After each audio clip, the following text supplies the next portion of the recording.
With brands charging a premium for phones with top-of-the-line internals, OnePlus had a great first outing with the OnePlus One, the self-proclaimed flagship killer. Now over a year later, flagships aren't quite as easy to kill anymore. Case in point, Motorola's new Moto X Style.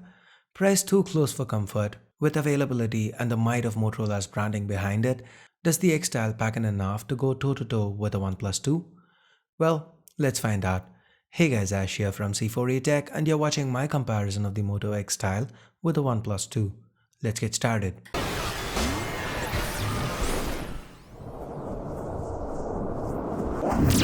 Let's start with the build. On the surface, both brands seem to have had similar ideas, a metal frame and plastic for the back. Look closer and you'll notice a few differences. The back on the OnePlus 2 is user removable. OnePlus sells style swap covers to let you customize the look and feel of your OnePlus 2. The OnePlus 2 also has a dedicated toggle for notifications that lets you either allow all notifications or just the priority ones or even turn them off entirely. It even lets you choose between on-screen and capacitive keys, and the capacitive home key has a fingerprint sensor built in. With the latest firmware update, this actually works quite well. The OnePlus 2 also sports a USB 2.1 Type-C port, and that will let you plug the cable in either way. No more hunting to find the right way to plug your cable in. On the other hand, the Moto X Style has support for microSD and NFC, both of which are found lacking on the OnePlus 2. And the X Style is also IP52 certified thanks to the water-repellent nano coating on top. This means it's resistant to dust, and if it were to say rain, you'd still be good. You also find a bunch of IR sensors that the X Style uses for gesture-related functionality. We'll get to that in a bit. Then there's support for fast charging, and this phone can go from 0 to 35 in 15 minutes. When it comes to form factors, the X Style is taller, wider, and thicker than the OnePlus 2. It's also a tad heavier. The curved form factor helps hide the set thickness, and the X Style manages to remain quite ergonomic. I really like how both phones feel in hand. They are both built well and look great, and at the end of the day, this is gonna boil down to your own preference. Which look do you prefer? Let me know in the comments below. The reason the X Style is larger is due to the fact that it packs in a larger, higher resolution display. 5.7-inch Quad HD compared to a 5.5-inch Full HD on the OnePlus 2. This results in a more pixel-dense display, 520 pixels per inch compared to 401 on the OnePlus 2. The display on the Moto X Style also has better contrast and saturation levels. The X Style again holds the edge with viewing angles, but the whites do appear a bit warm on this display.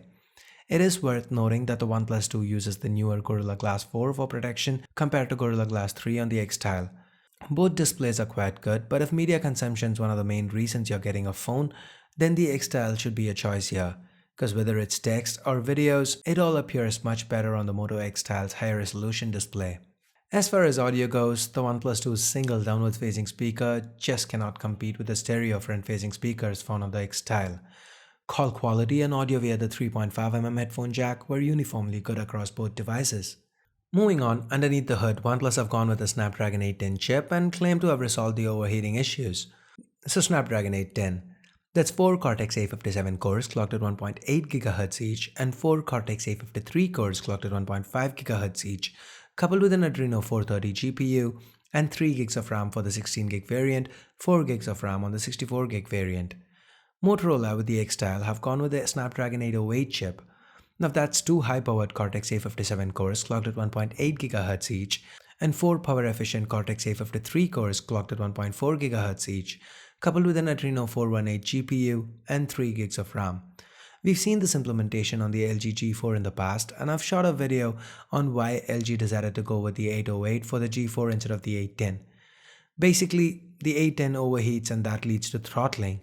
So even if your initial performance is better on the 810, with continuous usage the 808 will fare better. Now despite the different chipsets being used, with day-to-day tasks the user experience should be uniformly similar across both devices. Unless you're running the most intensive of games, you shouldn't really notice a difference.